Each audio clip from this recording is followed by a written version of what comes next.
Hello everyone, welcome to my channel. I'm Scott, aka TechDoff, and I'm here to talk to you about this new purchase I just made, the Audio-Technica AT2035 XLR microphone, along with this Focusrite 2i2 DAC behind me, and this nice little boom arm I picked up here for on the cheap. But microphones can be expensive, and I thought I'd give you guys a couple little pointers so that you spend your money on something that you know will be worth it. Alright guys, first things first. When you look for a mic, you'll get a lot of terms thrown around like XLR versus USB, or what kind of gain it has, and all those other technical specs that, to be honest, really took me a long time to figure out what it all meant.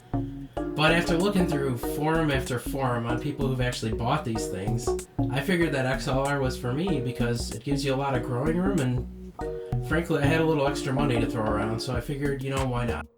Alright guys, let me first tell you this before we get any further. Links to the products that you see around here are all in the description below if you're interested.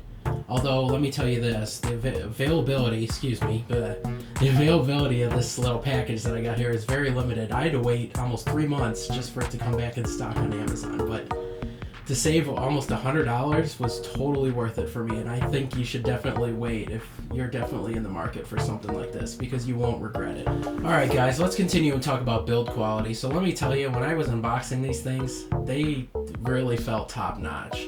Like the metal of the microphone, you got the brushed aluminum on the DAC, this nice double mesh pop filter. It really is a complete package, and you really can't go wrong, to be honest.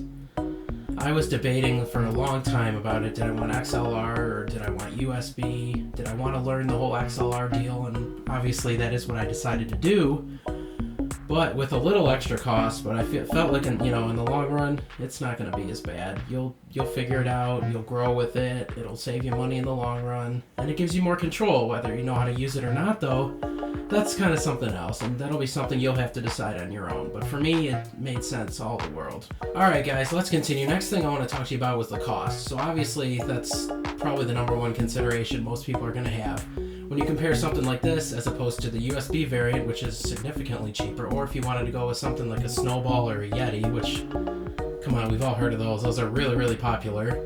But yeah, the total cost for this whole package was about $240 US, including the shipping, which was really great. And like I'll show you here in the video, it's gonna be well over $300 if you piece them out separately. So taking a bundle like this is definitely worth it. And like I said, that's why I waited a little over 3 months just for Amazon to get it back in stock. So definitely recommend waiting if you're not in a hurry, and you'll get a really good deal.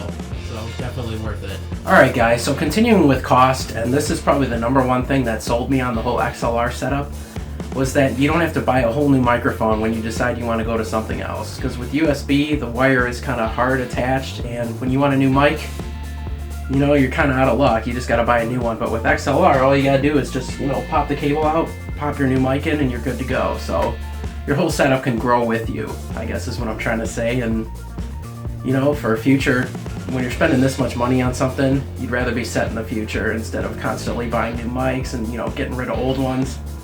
Just didn't seem very practical to me, so that really sold me on the whole idea. But obviously your mileage may vary based on your situation, so that's ultimately up for you to decide. Alright guys, with all that said, let me tell you what I think about this. Do I recommend it? Absolutely. If you can't afford it right now, do I recommend waiting? Yes. If you're in a rush, I definitely recommend waiting. I waited, like I said before, over 3 months for this. I knew I wanted it. I wanted to save my money. I almost sprang for the Snowball, but I figured, YouTube demands really high audio quality these days. People aren't patient as they used to be back when YouTube started, if you're old enough to remember those days. But I definitely recommend it. You should definitely go for it, and you'll thank yourself later. Alright guys, that about does it for this video. Please like the video if you enjoyed it. Subscribe if you haven't, so I'll let you know when I'm doing some more videos, which will be soon, I promise. And please comment below what your current audio setup looks like. I'm curious to know what you guys are rocking, because this, until very recently, I just had my little gaming headset. Made me look like a McDonald's worker. But let me know and I'll go get started on the next video. Thanks guys.